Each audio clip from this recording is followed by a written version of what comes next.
ಎಲ್ರಿಗೂ ನಮಸ್ಕಾರ. ನಾನು ರುದ್ರೇಶಪ್ಪ ಅಂತೇಳಿ ಜಂಟಿ ಕೃಷಿ ನಿರ್ದೇಶಕರು ಬಾಗಲಕೋಟೆಯಲ್ಲಿ ಮಾತಾಡ್ತೀನಿ. ನಮ್ಮ ಬಾಗಲಕೋಟೆ ನಮ್ಮ ಎಲ್ಲ ರೈತ ಬಂದವರಿಗೆ ವಿನಂತಿ ಮಾಡೋದಂದರೆ, ಈ ವರ್ಷ ಸ್ವಲ್ಪ ನಮ್ಮ ಹವಾಮಾನ ಇಲಾಖೆಯ ವರದಿ ಪ್ರಕಾರ ಎಲ್ನಿನೋ ಎಫೆಕ್ಟ್ ಇದೆ. ಎಲ್ನಿನೋ ಎಫೆಕ್ಟ್ ಅಂದರೆ ಮುಂದೆ ಜುಲೈ ಮತ್ತು ಆಗಸ್ಟ್ ತಿಂಗಳಲ್ಲಿ ಸ್ವಲ್ಪ ಮಳೆ ಕಡಿಮೆ ಆಗುವ ಒಂದು ಲಕ್ಷಣ ಕಾಣ್ತಾ ಇದೆ. ಅದಕ್ಕೋಸ್ಕರ ನಮ್ಮ ರೈತ ಬಾಂಧವರು ನಮ್ಮ ಪರ್ಯಾಯ ಬೆಳೆ ಯೋಜನೆಯನ್ನು ನಾವು ಸಿದ್ಧ ಮಾಡಿದ್ವಿ. ವಿಶೇಷವಾಗಿ ನಾವು ಅಂದರೆ ಬರ ನಿರೋಧಕ ತಳಿಗಳನ್ನು ಜಾಸ್ತಿ ಬೆಳಿಬೇಕಾಗುತ್ತೆ.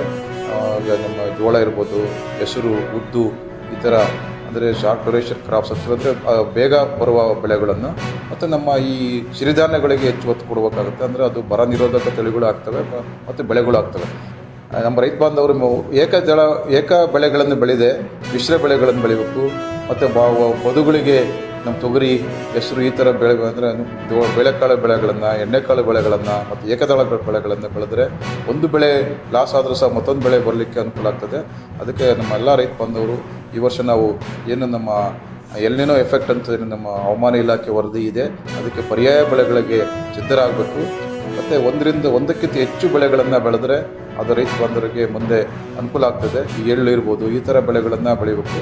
ಮತ್ತು ನಮ್ಮ ಮೆಕ್ಕೆಜೋಳ, ತೊಗರಿ, ಶೇಂಗಾ ತೊಗರಿ, ಆಮೇಲೆ ತೊಗರಿ, ಹೆಸರು, ಉದ್ದು, ಈ ರೀತಿ ವಿವಿಧ ಬೆಳೆಗಳನ್ನು ನಮ್ಮ ರೈತ ಬಾಂಧವರು ಬೆಳಿಬೇಕಂತೇಳಿ ನಾನು ಕೃಷಿ ಇಲಾಖೆ ಮೂಲಕ ವಿನಂತಿಯನ್ನು ಮಾಡ್ತಾಯಿದ್ದೀನಿ.